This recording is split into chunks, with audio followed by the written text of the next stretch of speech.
대한민국 임시정부 수립 100주년이 이틀 앞으로 다가왔습니다. 오늘 애국지사 세 분의 유해가 고국의 품으로 돌아옵니다. 중국과 미국 등 해외에서 독립운동을 펼쳤던 김태연, 강영각, 이재수 지사 이렇게 세 분입니다.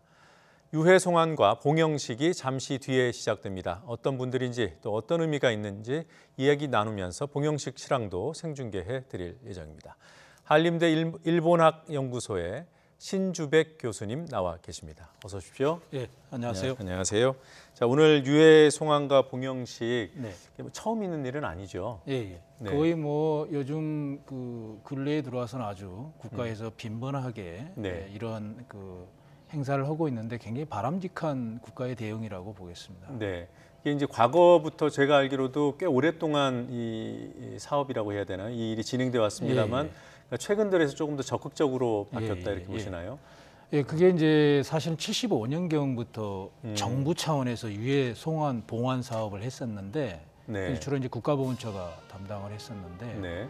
어떻게 보면 후손된 입장에서 할 수 있는 최대한의 예우라고 할 수도 있고 네. 책임을 다한다는 모습일 수도 있고 네. 국가가 그분들에게 존중한다는 표현도 되기 때문에 네. 적절하고 적극적으로 추진할 수 있는 정책이라고 봅니다. 예, 지금 현장에서 유해 운구가 진행 중입니다. 지금 세 분 애국지사 분들의 영정과 그다음에 유해가 함께 봉영되고 있는 그런 상황입니다. 지금 오늘 행사 이름이 봉영식이라고 하더군요. 네네. 받들어 맞이한다 이런 뜻인가요? 예, 예. 받들어서 뭐 환영의 의미니까 받들어서 네. 맞이한다라고 보시면 되겠습니다. 네. 지금까지 그 1975년부터 정부 차원에서 이제 유해 송환을 추진을 해왔다고 하셨는데 예. 대략 어느 정도나 돌아온 거죠? 사실 이제 그 전에는 민간 예. 차원에서 했던 거를 정부가 유해 봉환 사업을 한 거고요. 예. 근래에 들어와서는 이런 부분을 좀 더 이렇게 흩어져 있는 유해를 국립묘지에 안장할 필요가 있겠다. 네. 국가와 민족을 위해서 희생한 분들에 대한 예우다라는 차원에서 적극적으로 했던 건데 예. 근래 활발해지면서 2018년, 그러니까 작년 11월 현재 136분의 136위의 네. 유해가 지금 현재 국립묘지에 안장돼 있습니다. 네. 그러면 오늘 오신 분들까지 하면 이제 139위가 되겠네요. 네, 네, 그렇죠. 네. 그럼 여전히 그 특히나 중국, 네. 또 러시아, 예, 또 예. 미국 이런 쪽에 찾지 못하고 있는 분들도 많을 것 같고 네. 어느 정도나 추산이 됩니까? 지금 그게 추산하기 쉽지 않은 게 네. 한편에서는 대체적으로 외국인 묘지에 모셔져 있는 분도 계시고 네. 후손이 있어서 가족묘에 모셔져 있는 분도 있고 일반적으로 그냥 이렇게 공동묘지에 모셔져 있는 분도 있고 계시고요. 네. 근데 사실은 그런 분들은 오히려 좋은 분들이고 결과적으로 보면 어디에 묻혀 있는지도 모르는 분도 계셔서 네. 도대체 몇 분께서 이렇게 어디에 흩어져 있는지를 쉽게 추산하기는 어렵습니다만 독립운동의 현황을 봤을 때는 예. 상대적으로 일본하고 미국은 좀 상황 파악이 1921년 쉽고요. 네. 중국은 조금 어렵고요. 러시아는 더 어렵고 그렇습니다. 추산하기는 어려운 상태고요. 네. 지금 오늘 유해가 들어온 세 분의 김태현 선생님이시고 네. 지금 나오는 화면은 김태현 지사의 양력에 관한 거네요. 네. 1921년에는 대태평양 네, 회의 잠시 들어보겠습니다. 외교후원회 서무간사와 인성학교장으로 재직하면서 조국의 독립을 위해 끊임없는 활동을 하셨습니다. 네, 김태현 선생님 이외에도 강영각, 이재수 애국지사 두 분의 또 양력이 이어서 소개될 예정입니다. 김태현 선생님은 지금 뭐 잠깐 나왔습니다만 인성학교장을 지내셨다고요? 예, 인성학교라는 게 네. 임시정부와 관련되지는 자녀들, 네. 우리 상해 지역에 거주하던 교민들의 자녀들이 다니는 학교였어요. 네. 그 교육적인 의미에서 굉장히 중요한 의미가 있고요. 이 김태현 지사 같은 경우는 1946년 임시의정원 임시의정원 의원을 지내신 분입니다. 1925년 4월 지금은 이제 강영각 지사님이신데 저분은 1905년에 하와이로 이민을 가셨다가 미국 본토해로 건너가서 대학을 나오시고 다시 돌아오셔서 독립운동, 하와이로? 네, 하와이로 다시 돌아오셔서 독립운동을 하신 분이죠. 그래서 그 국민보라는 신문의 영문 주필을 예. 하신 거군요. 그러니까 이제 그 방행과학 지사가 국민보라는 잡지는 하와이 지역 한인들의 대표적인 잡지인데, 네. 신문인데 신문이요? 네. 그 중에서 영문을 그 주필로 하셨다라는 것은 당시 하와이 이주민 사회에서 일본인들이 한인 사회보다 한 20배 정도 규모가 컸어요. 20배나요? 예. 네. 그렇기 때문에 영어로 이런 거를 전달한다는 것은 일본인들에게 우리의 뜻을 전달할 뿐만 아니라 미국인들에게도 우리가 네. 일본하고 무엇이 다른가를 전달해주는 아주 좋은 지면이었죠. 네. 지금은 이재수 선생님의 유해가 화면에 잡히고 1956년 있습니다. 타계하신 독립유공자 이재수 지사는 1906년에서 1909년까지 미국 캘리포니아에서 공립협회 샌프란시스코 지방회와 솔트레이크 지방회에서 활동하였습니다. 1912년에는 대한인국민회 의무금 수봉위원 등을 역임하셨고 1917년부터 1944년까지는 수차례 독립운동 자금을 지원하며 조국 독립에 앞장섰습니다. 네. 이재수 선생님 같은 경우에는 1956년에 타계를 하셨는데 해방되고도 이제 10여 년 뒤에 돌아가셨잖아요. 네네. 근데도 고국에 못 오셨던 모양이에요. 이제 그 유해 봉환하는 과정이 두 가지 부분에서 좀 난점이 하나 있는데 예. 유족이 있냐 없냐라는 거하고 네. 유족의 동의를 받냐 못 받냐는 부분하고 또 유족이 없을 경우에는 어떤 절차를 거쳐야 되는지 미국이나 네. 일본하고 중국하고 좀 다른 측면이 있어요. 어떻게 다릅니까? 그러니까 예를 들면 미국 같은 경우에 유족이 없는데 그분이 미국 시민권자면 굉장히 절차가 복잡해지는 거죠. 뭐 법원에 소송을 제기해야 되고 막 이런 게 있고 네. 중국은 상대적으로 그런 부분이 많이 절차가 축소되지만 외교적인 영역의 부분에서 좀 오고 가야 될 부분이 많게 되어지는 상황이라서 유해송환 절차가 나라마다 네. 그다음에 그 지사가 처하고 있는 후손들의 상황에 따라서 굉장히 좀 다양성이 있다라고 보시면 되겠습니다. 예. 그러니까 유해의 존재를 알고 위치를 알아도 모셔오는 게 쉬운 일이 아니고요. 예, 실제 못 모셔온 분도 계세요 미국에서. 그렇군요. 예. 대표적으로 어떤 분이 있습니까? 꼭 그 모셔왔으면 예. 하는 분들 중에. 뭐 제가 지금 기억하기로는 이제 황영각 선생님이라고 계시는데요. 그분 같은 경우는 유족이 안 계세요. 그런데 미국 시민권자이시고 그러다 보니까 이거를 한때 조금 그 보훈 쪽에서 노력을 했었는데 그 부분 이제 외교적인 문제도 있고 법원과의 관계 문제도 있고 그래서 이 부분을 좀 이렇게 어려워했던 부분이 있어서 사실상 지금까지. 포기한 건가요, 정부가? 그거를 포기했다 안 했다라고 말하기는 특별히 어렵고요. 올해는 현재까지는 3.1운동 그리고 결실이 임시정부 맺어지고 있지는 수립 않다라고 1주년을 보셔야 될 것 맞았지요. 같습니다. 네, 계속 노력을 진행 중이고. 예. 황영각 선생님은 어떤 분이십니까? 그 황 선생님은 그 1920년대에 네. 미주적 독립운동을 하는 과정에서 독립운동 자금을 이렇게 모으고 했던 데서 역할을 했던 분이시죠. 예. 자, 오늘 그 봉영되고 있는 이 세 분 가운데 마지막으로 저희가 얘기를 했던 그 이재수 선생님이요. 그 샌프란시스코에서 활동하면서 공립협회라는 단체에 소속돼 있었다고 들었습니다. 네. 공립협회가 어떤 단체입니까? 한자로 따지면 함께 공자 설립자라서요. 함께 세운다라는 뜻이거든요. 그러니까 미주에 이주하신 초창기 이주자들이 서로 상부상조하는 모임이면서 동시에 애국계몽을 위해서 활동하는 모임이면서라는 것이죠. 그래서 1905년에 결성되었던 이 단체가 미주적 독립운동의 사실상의 중심적인 첫 기관이었다라고 보시면 될 것 같고요. 초대 회장이 이제 도산 안창호 선생님이셨고, 이 공립협회가 공립신문이라는 출판물을 간행하는데 그게 국내에도 이렇게 들어와서 이렇게 배포될 정도로. 그래요? 그래서 민주공화주의 이념이 국내에서 이렇게 전파되어지는데 나름대로 영향을 미쳤던 신문이다라고 보시면 될 것 같고요. 한일 병합의 그 1910년입니다만 그 설립이 이전에 이제 1905년이라고 하셨죠. 네. 도산 안창호 선생님하고 이재수 선생님하고 같이 활동을 했던 건가요? 그렇죠. 이재수, 도산 안창호, 박용만 다 비슷한 시기에 그 공립협회에서 함께 같이 움직였던 경력이 있습니다. 예. 그 당시에 미국 본토에 계셨던 분들이 대부분이 다 하와이를 거쳐서 갔다 그래요? 네네. 그 우리나라의 미주 이민사의 시작은 사실은 이제 갤리코를 타고 하와이로 노동 이민이 먼저 가는 경우고요. 대다수가 그렇고요. 어쩌다가 이제 예를 들면 도산이라든지 이런 분들은 노동 이민이 아니기 때문에 미주 캘리포니아 지역으로 바로 간 케이스가 있는 거죠. 근데 그거는 좀 사실은 드문 경우이고요. 아, 안창호 선생님 같은 경우는 드물고. 예. 박용만이나 뭐 이승만 뭐 이런 분들, 이재수 선생도 마찬가지고 드문 경우죠. 예. 아, 이재수 선생님도 바로 예, 샌프란시스코로 가신 분이군요. 그리고 그 김태현 선생님, 네. 그 구국 모험단이라는 네. 단체에서 활동을 했다는데 굉장히 생소한 단체입니다. 예. 그러니까 1920년에 상해 지역의 어떤 독립 열기를 느낄 수 있는 단체인데 예.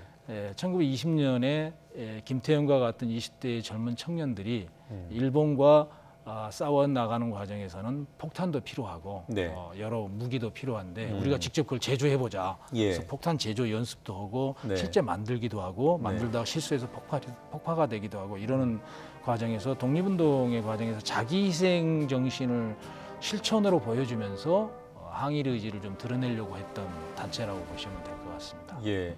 그 이 단체가 오래 유지되지는 않았죠. 네네. 그렇게 뭐 1920년 정도에만 활동했던 단체라고 보시면 될 것 네, 같습니다. 그러면 임정 수립 직후에 만들어져서 그러니까 폭탄 제조를 시도를 했다면 그러니까 무장 투쟁을 준비했다는 거 아니겠습니까? 네네. 그러니까 김태현 지사 같은 경우는 임시의정원과 임시정부에서 활동을 하면서 예. 동시에 이런 구국모험단 속에서 젊은 자기와 뜻을 같이 하는 비슷한 연배의 젊은 청년들하고 예. 이런 그 조직을 만들어서 활동했다고 했습니다. 예. 이 단체가 근데 왜 그 오래 가지 못하고 금방 활동을 접었을까요? 그러니까 이게 이제 폭파 사건 연습하는 과정에서 폭파 사건이 나고 그런 나는 과정에서 예. 어떤 밀정에 의해서 이게 탐지가 되는 과정이 좀 있었어요. 아, 일본 밀정이요. 조선인인데 한국인인데 아, 그 밀정에 의해서 이 조직이 탄로가 나면서 네. 그 조직 활동이 이렇게 좀 그 유야무야된 케이스가 되겠습니다. 예. 그리고 지금 무장 항일 운동이 상대적으로 최근에 좀 주목받고 연구 대상이라고 하는 것 같아요. 그리고 또 정가에서뿐만 아니라 사회적으로도 약산 김원봉 선생에 대한 서운 논란이 일어나고 있고요. 김원봉 선생에 대한 서운 혹시 교수님 입장은 어떠십니까? 논란거리고 논쟁이 아주 지금 뜨거운데 네. 개인적으로는 김원봉이라는 사람은 매우 뚜렷하고 굉장히 높은 수준의 공적이 있는 분이다라는 네. 부분, 항일운동과 관련해서는 네. 그 부분을 누구하고 비교하기에도 뒤처지지 않을 만큼인데 그것이 후대에 와서 제대로 기억되지 못하는 것은 분단의 아픔이다. 네. 그런 부분에서 우리가 좀 거리두기를 하고 성찰할 필요가 있다. 그러니까 이데올로기를 떠나서 진보나 보수를 떠나서 그 부분에 대해서 반성적인 생각을 대한민국 구성원이라면 누구나 해야 된다 하나고요.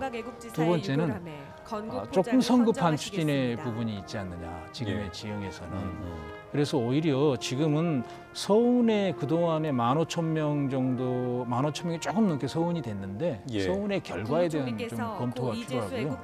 다른 하나는 서운의 기준에 대한 재검토가 먼저 이루어지는 게 예. 선행되면서 이 문제가 풀어졌으면 좋겠다라는 생각을 하고 있습니다. 예. 지금 화면에 세 분 애국지사분들께 훈포장이 헌정되는 장면을 잠시 보셨습니다. 훈포장은 이미 그 추서가 됐던 상황이고요. 네. 오늘 유해가 봉영되는 마당에 다시 헌정하는 행사를 가졌습니다. 네, 이어서 국무총리의 봉영사를 들어보시겠습니다. 오늘 우리는 또 세 분의 애국지사님을 조국의 품에 모십니다. 김태현 애국지사님, 강영각 애국지사님, 이재수 애국지사님입니다. 오랜 세월 참고 기다려주신 유가족 여러분께 위로와 감사를 드립니다. 수고해주신 박유철 광복회장님과 광복회원 여러분, 피우진 국가보훈처장님과 관계자 여러분 고맙습니다. 함께 해주신 황희 임재훈 의원님을 비롯한 귀빈 여러분께도 감사드립니다. 황해도 장현 출신의 김태현 애국지사님은 20대를 오롯이 항일운동에 바치셨습니다. 3.1운동 직후 부인과 어린 4딸을 고향에 두고 중국 상하이로 망명해 임시의정원 의원과 구국모험단 단원으로 활동하셨습니다. 풍찬 노숙하며 일제와 싸우시다가 갑자기 병을 얻어 짧은 삶을 마치셨습니다. 정부는 1995년 김태현 애국지사님께 건국훈장 독립장을 드렸습니다. 평안남도 강서 출신의 강영각 애국지사님은 1905년 9살에 노동이민을 가신 아버지를 따라 형제들과 함께 하와이로 가셨습니다. 그 후 지사님의 가족은 하와이와 캘리포니아에서 모든 생애와 재산을 독립운동에 바치셨습니다. 강 지사님은 신문을 발간해 고국의 소식을 바로 알리고 독립의지를 세계에 전하셨습니다. 해방 이후에도 교민사회의 발전을 위해 애쓰시다가 해방 이듬해 50살로 생을 마감하셨습니다. 정부는 1997년 강영작 지사님께 건국 포장을 드렸습니다. 서울에서 나신 이재수 애국지사님은 이민 1세대로 캘리포니아에서 독립운동을 하셨습니다. 낮에는 40도가 넘는 폭염을 견디며 농장 일을 하시고 밤에는 야학을 열어 교포들께 역사를 가르치셨습니다. 대한인 국민회에서 독립자금을 모으는 등 구국운동에 매진하셨습니다. 1956년 80살에 돌아가시기 전까지 민족교육에 애쓰셨습니다. 정부는 지난해 이재수 애국지사께 건국포장을 추서했습니다. 세 분의 애국지사님은 조국 독립을 위해 가산을 쏟아 부으셨고 목숨도 아끼지 않으셨습니다. 애국지사님 세 분의 숭고한 위국 헌신에 경의를 표합니다. 존경하는 국민 여러분, 이틀 후면 대한민국 임시정부 수립 100주년입니다. 우리는 애국 선현들의 희생을 기억하며 새로운 100년을 열어야 합니다. 우리는 국가를 위한 헌신과 희생을 기억하며 보답하는 나라를 만들어야 합니다. 해방 이듬해인 1946년부터 오늘까지 고국에 모셔온 애국 선열 유해는 139위입니다. 모시고 와야 할 분들은 아직도 많습니다. 정부가 노력을 계속하겠습니다. 정부는 지난해 독립운동가 포상 기준을 대폭 개선했습니다. 지금까지 여성과 의병 독립운동가 1,800여 분, 독립운동 수용자 2,400여 분을 추가로 밝혀냈습니다. 올해 3.1절에는 역사상 가장 많은 333분을 포상했습니다.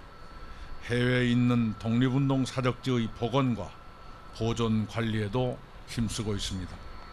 정의롭고 평화로우며 함께 잘 사는 대한민국을 만들기 위해 정부는 앞으로도 최선을 다하겠습니다.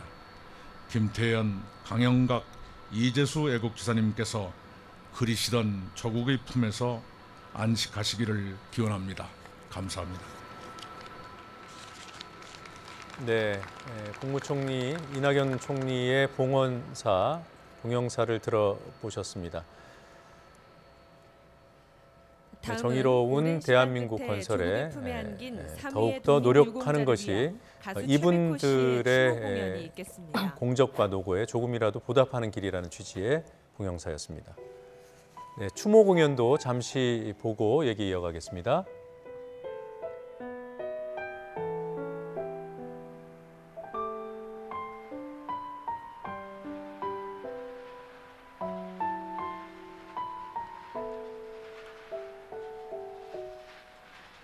긴 꿈이었을까 저 아득한 세월이 거친 바람 속을 잠모래도 걸었네. 긴 꿈이었다면 더럽게도 잊힐까.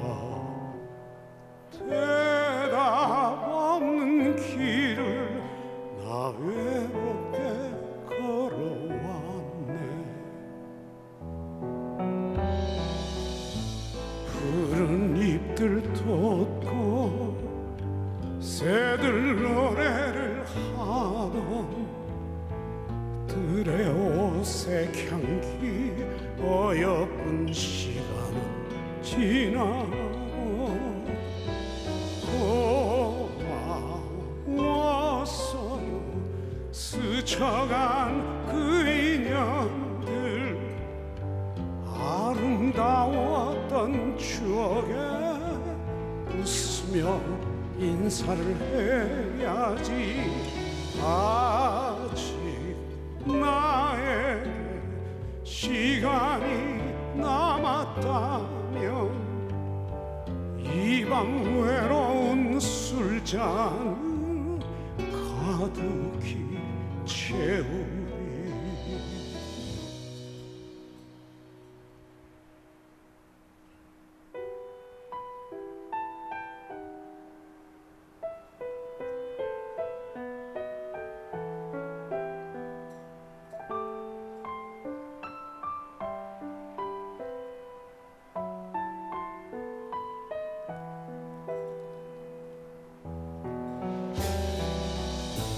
푸른 하늘 위로 웃음 날아오르고 꽃잎보다 붉던 내 젊은 시간은 지나고 기억할게요 다정한 그 얼굴 나를 떠나는 시간과 조용히 악수를 해야지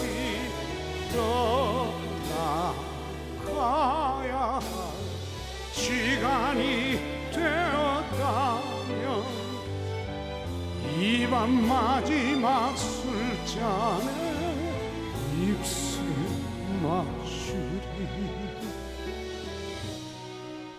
긴 꿈이었을까 어디만큼 왔는지 문을 열고서니 찬바람만 스쳐가네 바람만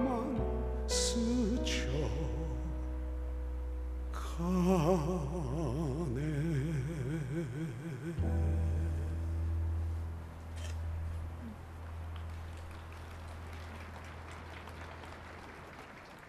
네, 최백호 씨의 길 위에서라는 곡까지 들었습니다. 꽃잎보다 붉던 내 젊은 시간은 지나고 기억할게요.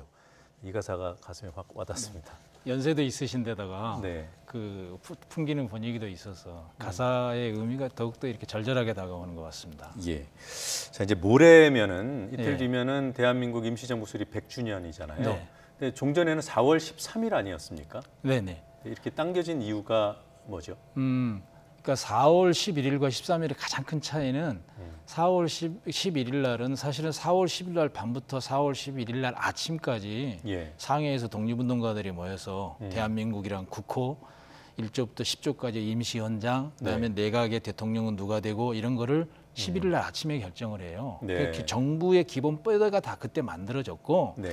그래서 그날이 수립일이 되는 거고 13일은 그거를 반포한 날입니다. 아, 그래서 그 차이를 오묘한 차이를 저희가 그동안에 해석을 못하고 있다가 이제 작년에 하고 올 1, 2월 달에 몇 차례 학술회의를 통해서 그게 최종적으로 정리가 된 거죠. 그러니까 13일에 반포한 것도 역사적인 사실이고 예, 예. 다만 이틀 전에 그런 결정을 한 부분은 그동안에는 그러면 사료적으로 이렇게 뒷받침이 덜 됐던 건가요? 네네. 그거를 수립일과 반포일을 명확하게 구분하지 못하고서 4월 13일을 임정 수립 기념일로 다뤘던 거고 어떤 네. 자료에는 또 그날이 수립됐다라고 이렇게 나오는 경우도 있었어요. 근데 네. 나중에 이제 조사를 해보니까 30년대 후반 이후부터 임시정부 스스로가 4월 11일을 임시정부 수립 기념일로 기념식을 하고 있는 게 사료에서 또 다시 새롭게 규명이 됐습니다. 그랬군요. 네.